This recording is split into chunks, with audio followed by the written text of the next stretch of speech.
સુરતમાં અસામાજિક તત્વો બેફામ છે. પોલીસની કાર્યવાહી છતાં નથી કોઈ પણ જાતનો ડર. મારપીટ અને દાદાગીરીની ઘટના યથાવત છે. ભેસ્તાન વિસ્તારમાં અસામાજિક તત્વોનો આતંક આપ જોઈ રહ્યા છો. અસામાજિક તત્વો દ્વારા યુવકને મારવામાં આવ્યો હતો. સમગ્ર ઘટનાના સીસીટીવી ફૂટેજ પણ જોવા મળ્યા છે. સીસીટીવીના આધારે પોલીસ દ્વારા તપાસ હાથ ધરવામાં આવી છે.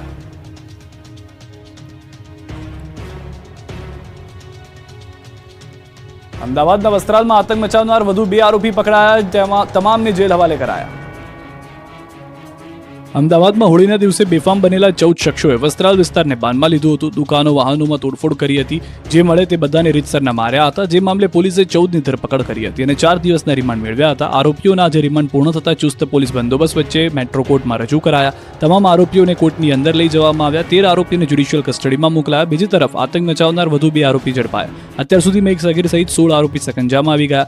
રવિ તિવારી અને હેમંત ઉર્ફે હેમુ ભાવસારની ધરપકડ કરવામાં આવી. પકડાયેલ બંને આરોપી પૈકી હેમંત ભાવસાર ગેંગના વોન્ટેડ આરોપી પંકજ ભાવસારનો સંબંધી ભાઈ થાય છે. ફરાર આરોપી પંકજ ફોન કરીને હેમંતને બોલાવ્યો હતો. જગ્યા પર આરોપી રવિ તિવારી લાકડી લઈને આવ્યો હતો. આતંક મચાવનાર ગેંગનો મુખ્ય આરોપી પંકજ ભાવસાર હજી વોન્ટેડ છે. પંકજ ભાવસાર અને સંગ્રામસિંહ શિકરવાર વચ્ચે વર્ચસ્વની લડાઈ ચાલતી હોવાનું સામે આવ્યું છે. પકડાયેલ આરોપીની પૂછપરછ કરતા હોળીના દિવસે પંકજે બધાને ફોન કરીને બોલાવ્યા હતા. સંગ્રામ સાથે ફોનમાં માથાકૂટ થઈ હોવાની વાતચીત પંકજે તેના સાગરીતોને કરી હતી. અત્યાર સુધીમાં કુલ 16 આરોપી ધરપકડ થઈ ચૂકી છે. જેમાં પકડાયેલ આરોપી પૈકી 7 આરોપી પર હજી સુધી એક પણ ફરિયાદ દાખલ થઈ નથી. 3 આરોપી સામે દારૂ જુગારની ફરિયાદો અને અન્ય 3 શરીર સંબંધી ગુના નોંધાયેલા છે. ગેંગનો ફરાર મુખ્ય આરોપી પંકજને પકડવા માટે ક્રાઇમ બ્રાન્ચ, LCB ઝોન 5 અને સ્થાનિક પોલીસ ટીમ શોધખોળ કરી રહી છે. ફરાર મુખ્ય આરોપી પંકજ વિરુદ્ધ 8 ગુના અને 2 વખત પાસા થઈ ચૂક્યા છે. વડોદરામાં રોડ વચ્ચે ખુરશી નાખી બેસવું નબીરાઓને ભારે પડ્યું. 10 નબીરાઓએ માંગવી પડી માફી. પહેલા રોડ પર રોલા પાડ્યા પછી પોલીસ સ્ટેશનમાં બનવું પડ્યું મરકાર. ટપોરી ગેંગના દ્રશ્યો છે વડોદરાના. શહેરમાં પોલીસનો જાણે કોઈ ખોફ રહ્યો ન હોય તેવું જણાય છે. 100 કલાકની ચેતવણી છતાં લોકો વધુ ચાકટા બની રહ્યા છે. વડોદરાના દાંડિયા બજાર, અકોટા, સોલાર રૂફટોપ બ્રિજ નીચે ખુરશીઓ ઉપર બેસી જન્મદિવસની ઉજવણી કરવામાં આવી. 10 જેટલા ચાકટા બનેલા યુવાનોનો સરકાર ગ્રુપ લખેલો વિડીયો સોશિયલ મીડિયામાં વાયરલ થયો. દ્રશ્યોમાં જોઈ શકાય છે કે નબીરાઓ બર્થડે ઉજવણી માટે પ્લાસ્ટિકની ખુરશીઓમાં બેઠેલા છે. કોણ અમને ડરાવે એવું એક સોંગ ચાલી રહ્યું છે. રાવપુરા પોલીસે વાયરલ વિડીયોના આધારે લુક્કાઓને પકડી લીધા. પોલીસ સ્ટેશન લઈ જતા સરકાર ગ્રુપનું સુરસુર્યું થઈ ગયું. પોલીસે એવા કાયદાનો પાઠ ભણાવ્યો કે ટપોરીઓને તેના સરદારે કાન પકડી માફી માંગી. मैंने कपोटा ब्रिज पर कुर्सी पे बैठ के वीडियो बनाई थी. इंस्टाग्राम पर अपलोड कर लिया. ऐसी भूल मेरे से नहीं होगा. અમદાવાદમાં થાર ચાલકે મચાવ્યો આતંક. થાર ચડાવી પોલીસને મારી નાખવાનો પ્રયાસ. 100 કલાકમાં ગુંડાઓનું લિસ્ટ તૈયાર કરવા ભલે પોલીસ એક્શનમાં હોય, પરંતુ ગુંડાઓને રફતારના રાક્ષસો સુધરવાના મૂડમાં નથી. ગુંડાઓ કઈ રીતે બેફામ બન્યા છે એ જોઈ લો. તોફાની તત્વને પોલીસે થાર હટાવવાનું કહ્યું તો તેને દાદાગીરી કરી. બોલાચાલી બાદ પોલીસકર્મી પર થાર ચડાવવાનો પ્રયાસ કર્યો.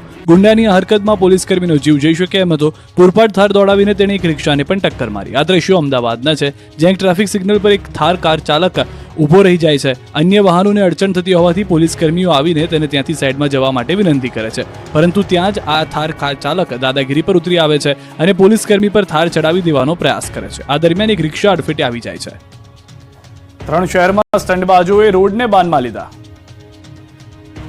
3 વ્હીલવાળી રિક્ષાને 2 જ વ્હીલ પર ચલાવી રોડ પર રિક્ષા ચાલકે રોલા પાડ્યા. ખતરનાક સ્ટંટબાજીના દ્રશ્યો છે અમદાવાદના. અહીં રોડ પર જતા રિક્ષા ચાલકને એવું સુરાતન ચડ્યું કે કેબ ચાલુ રિક્ષાએ સ્ટંટબાજી કરવા લાગ્યો. સોશિયલ મીડિયામાં પ્રસિદ્ધિ માટે રીલ્સ બનાવવા માટે રોડ પર વગર ડ્રાઈવરે રિક્ષા ચલાવી. રિક્ષાને આગળના વ્હીલ અને પાછળના ડાબી સાઈડના વ્હીલ પર આડી કરી ચલાવી રોડને બાનમાં લીધો, જે કારણે રોડ પર જતા અન્ય વાહન ચાલકોના જીવ તાળવે ચોંટી ગયા.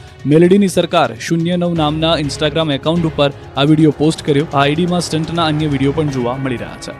જુવાનિયાઓને જ નહીં, દાદાઓને પણ રીલ્સનો જાણે ચસ્કો લાગ્યો છે. પોરબંદરમાં એક વૃદ્ધે ઊભા બાઇક ચલાવી સ્ટંટબાજી કરી. મોઢામાં બીડી નાખી પીતા ચાલુ બાઇકે કોઈ હીરોની જેમ ઊભા થઈ ગયા અને મોટું કામ કર્યું હોય તે રીતે લોકો સમક્ષ હાથ પણ હલાવ્યા. બાઇક પર સ્ટન્ટ કરી રોડ પર રીતસરનો આતંક મચાવ્યો. જોકે વિડીયો વાયરલ થતા પોરબંદર પોલીસે વૃદ્ધને પકડી લીધા. બાઇક ચાલકને પોલીસે કાયદાનું ભાન કરાવ્યું. વૃદ્ધ પાસે માફી મંગાવી કાર્યવાહી કરી હતી.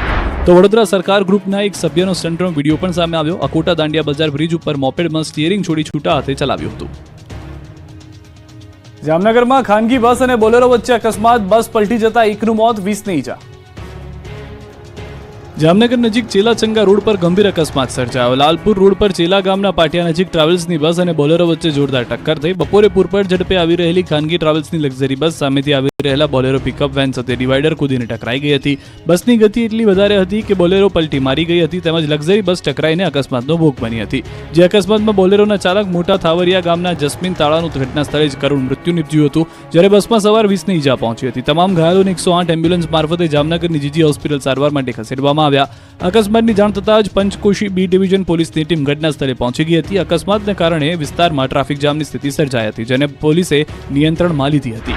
બીજી તરફ શામળાજીના મેરાવાડા નજીક એસટી બસને અકસ્માત નડ્યો. અમદાવાદ બાંસવાડા બસ નેશનલ હાઈવે રોડની સાઈડમાં ખાબકી હતી, જેથી બસમાં સવાર મુસાફરોના જીવ અદ્ધર થઈ ગયા હતા. સુરતના કામરેજમાં કાર નહેરમાં ખાબકી, ચાલકનો આબાદ બચાવ. સુરતના કામરેજ તાલુકામાં નહેરમાં કાર ખાબકી હતી. વલધાણ ગામ પાસે સુરત તરફ જઈ રહેલી કાર નહેરમાં ખાબકી હતી. કાર ચાલકે સ્ટીયરિંગ પરનો કાબુ ગુમાવતા અકસ્માત સર્જાયો હતો. સદનસીબે નહેરમાં પાણીનું સ્તર ઓછું હોવાથી કાર ચાલક પોતાની જાતે બહાર નીકળી શક્યો હતો. ઘટનાની જાણ થતાં આસપાસના લોકોના ટોળેટોળા ઘટના સ્થળે એકઠા થયા હતા. સ્થાનિક તંત્ર દ્વારા ક્રેન બોલાવીને કારને નહેરમાંથી બહાર કાઢવામાં આવી હતી. અકસ્માતમાં કારને નુકસાન થયું હતું, પરંતુ કોઈ જાનહાની ન થતાં સૌએ રાહતનો શ્વાસ લીધો હતો. ગુજરાતના વિવિધ શહેરોમાં આગે મચાવ્યું તાંડવ. ગુજરાતના વિવિધ શહેરોમાં આગે તાંડવ મચાવ્યું. ઉત્તર ગુજરાત હોય કે મધ્ય અને દક્ષિણ ગુજરાત, આગથી દોડધામ મચી ગઈ.